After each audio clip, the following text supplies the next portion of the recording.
La chronique frontalière, avec cette semaine le portrait d'un photographe des religions.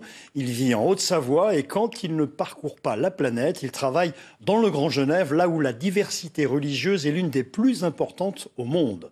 Rencontre signée Ingrid Pernet et Serge Vorette.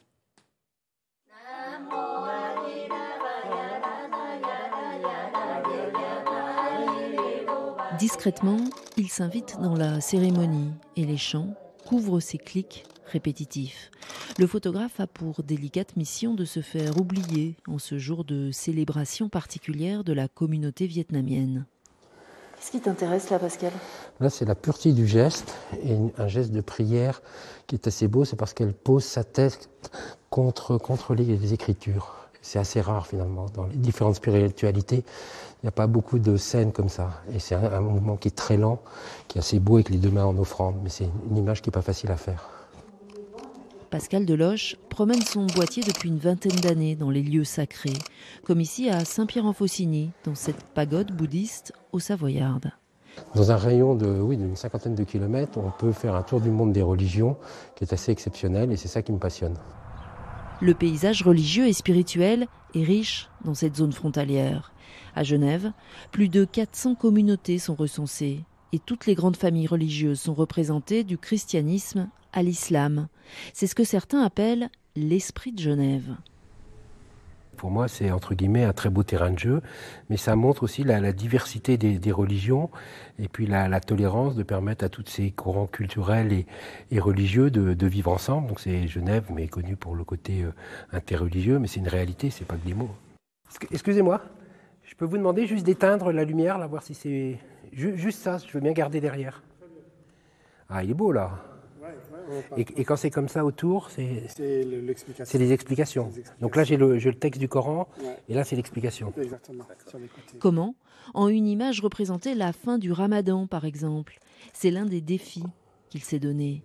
En très peu de temps, il va shooter, multiplier les images, puis de retour dans un bar tout proche, Pascal Deloche va trier et sélectionner. Au final, il va garder 10% de ce qu'il a produit. Avant, je vendais une photo très chère pour faire la une d'un magazine, et donc avec, mettons, 500 000 personnes qui ont vu ma photo. Et aujourd'hui, je peux vendre plein de photos, pas cher, à 1 euro, 10 euros, 15 euros, mais peut-être avec 2 millions de personnes qui vont voir mes photos. Donc c'est amusant le ratio. Le métier a considérablement évolué, mais lui a gardé sa technique. La vieille école, dit-il. Tout maîtriser au moment de la prise de vue et surtout aucune retouche ni modification des images. La photo spirituelle, c'est un des trucs les plus difficiles, comme tu es dans des lieux qui sont mal éclairés, avec des gens qui sont en phase de spiritualité, qui ont en général pas envie d'être embêtés par quelqu'un qui fait des photos, donc la discrétion, et avec des gestes qui sont souvent très éphémères et difficiles à réaliser. Donc le jour où moi j'arrive à voir la dimension spirituelle dans le regard, le geste parfait et que la photo raconte quelque chose, moi je suis content, mais c'est super dur. Et donc en fait il n'y a pas beaucoup de gens qui arrivent ou qui s'intéressent à ce niveau-là parce que c'est compliqué, c'est tout simple, mais bien photographier une messe, c'est super compliqué. Et le marathon religieux et spirituel n'est pas terminé. Direction la synagogue, où le photographe est attendu par le rabbin. Alors, là, vous avez un texte qui est quand même très particulier. Là, j'étais en train de lire le bouc émissaire qui était envoyé à Azazel.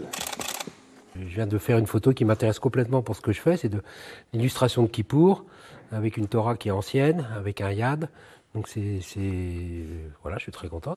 Et à chaque fois, c'est un lieu puis un objet, mais surtout le reflet de rencontres humaines qu'il va immortaliser, des clichés qui vont ensuite faire le tour du monde des rédactions. Les autorités le savaient.